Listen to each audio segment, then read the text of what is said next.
नमस्कार दोस्तों। यदि आप हिंदी को शुद्ध करना चाहते हैं, हिंदी को अच्छी तरह से पढ़ना और लिखना जानना चाहते हैं, तो वर्ण और वर्ण विच्छेद के बारे में ज़रूर जानिए। मैं आपके सामने वर्ण विच्छेद को आज प्रस्तुत कर रहा हूँ। ध्यान दीजिए, ध्यान से पढ़िए और एक काम जरूर करिए। यदि आपको कष्ट ना हो तो चैनल को सब्सक्राइब जरूर कीजिए और लाइक भी करिए। आपके लिए बहुत बहुत धन्यवाद। दोस्तों, शब्दों को तोड़ना या यूँ कहिए कि शब्दों को वर्णों में तोड़ना और वर्णों को जोड़कर फिर शब्द बनाना, यही वर्ण विच्छेद है। जैसा कि आप देख रहे हैं कि इधर जो हमारे व्यंजन वर्ण हैं वो लिखे हुए हैं, इधर आपके जो स्वर वर्ण हैं वो लिखे हुए हैं। किस प्रकार से हम वर्णों के साथ में यानी व्यंजन के साथ में स्वरों को जोड़ते हैं, यही आपको इस वर्ण विच्छेद में जानने के लिए मिलेगा। और इससे आपको बहुत बड़ा लाभ उन लोगों को पूछेगा जिनकी लिखाई में गलतियां होती हैं। देखिए, यहाँ पर इनके जो संकेत हैं, ई डंडा आका, इधर ई की मात्रा, दीर्घ ई की मात्रा, छोटे ऊ की मात्रा, बड़े ऊ की मात्रा, री की मात्रा, अंग की मात्रा, ए की मात्रा, ऐ की मात्रा, ओ की मात्रा और औ की मात्रा, किस प्रकार से ये जोड़े गए हैं। देखिए, जब इसमें हमने लघु जोड़ा तब ये पूरा का अक्षर बना। यहाँ पर दीर्घ जोड़ा तो ये दीर्घ का बना। इसी प्रकार से ये अन्य अक्षर जो है वो प्राप्त हुए हैं काय से, व्यंजनों से। अब देखिए, यहाँ हमने एक शब्द लिया है किसान। इस शब्द को हम विच्छेदित कैसे करें। देखिए, पहले हम का और सा, आ, ना। अब इसमें क्या है कि यहाँ पर जो ई आप देख रहे हैं, ये लघु ई, इसका उच्चारण लघु होता है तो का, ई, की। और इसमें जुड़ा हुआ है आपका दीर्घ आ, तो इसकी आवाज दीर्घ होगी।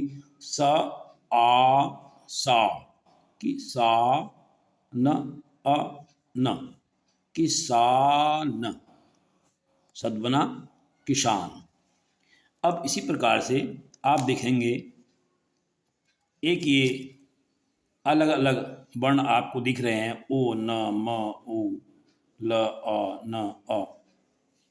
अब यहाँ पर देखेंगे आपके यहाँ जो उ है, ये तो आपका स्वतंत्र वर्ण है, स्वतंत्र स्वर है ये तो, इसमें तो हम कुछ फेरबदल नहीं कर सकते।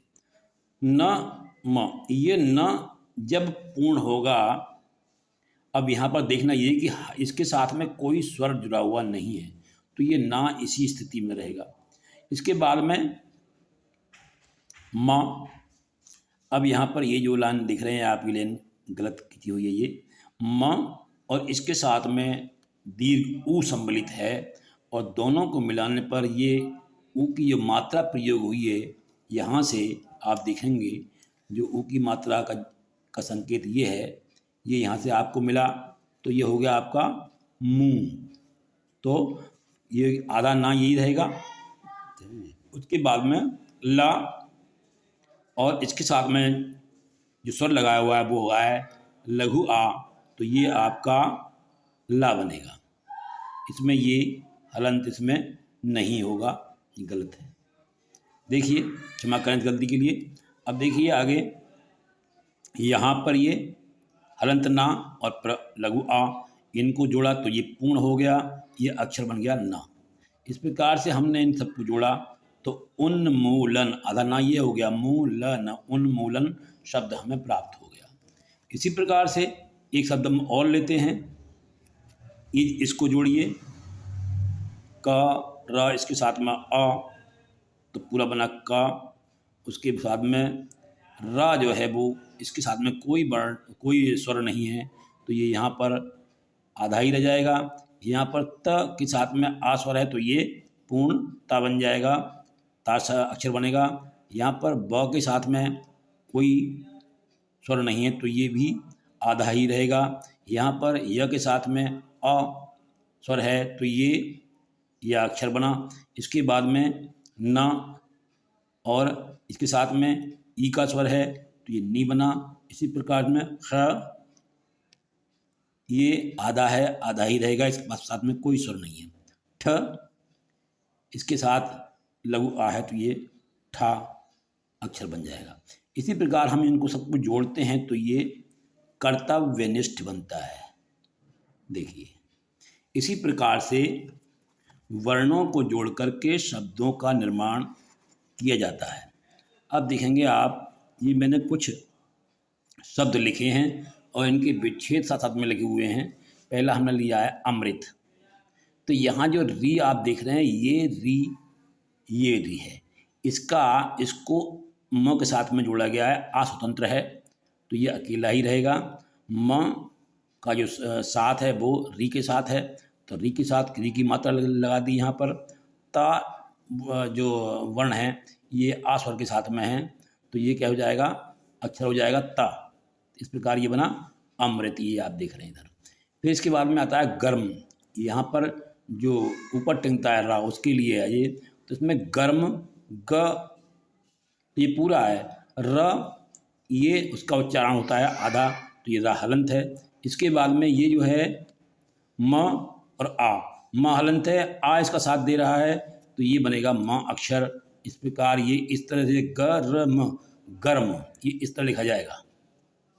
माँ, ये रा जो है ये रा के ऊपर चला जाएगा।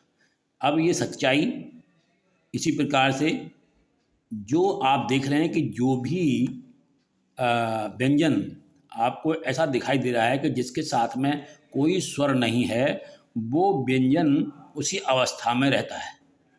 जैसे यहाँ पर सच्चाई में देखिए, स के साथ में आ, सा हो गया।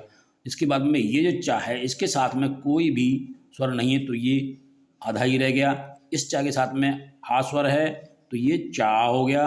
इसके साथ में ई स्वर है, ई अकेला है स्वतंत्र तो ई अकेला रह गया। इस प्रकार ये बना सच्चाई। फिर ऐसे ग्राम है। अब ग्राम में रा की बात आ गई तो ग्राम में क्या होता है कि ग्राम में ग ये आधा बनता है, रा के साथ में आ जुड़ा हुआ है तब इसका जो उच्चारण होता है वो रा दीर्घ में होता है। तो ग्रा ये मतलब जो है रा जो इसके साथ जुड़ेगा, रा और आ दोनों जुड़ेंगे और म के साथ में लघु आ बनेगा तो ये हो जाएगा ग्राम। इस प्रकार से लिखा जाएगा ग्राम। अब आगे आते हैं संग्राम। इसी प्रकार से संग्राम में इसमें अंक की बिंदी का अंक का प्रयोग हुआ है। ये अंक की बिंदी संकेत अंक के ऊपर लग जाएगा। ग आधा, रा के साथ में आ संग्रा और म संग्राम। इसी प्रकार से संघर्ष है। संघर्ष में भी यही है, सा अंग संग, घा घ र आधा और श ये भी हमारा हो जाएगा पूरा अक्षर। तो ये बना संघर्ष। इस प्रकार से आप समझ गए होंगे कि किस प्रकार से वर्णों से शब्दों की रचना किस प्रकार से होती है और इन्हीं के प्रयोग से हम अच्छी तरह से अपने हिंदी के शब्दों को लिख सकते हैं और उनको पढ़ भी सकते हैं। धन्यवाद।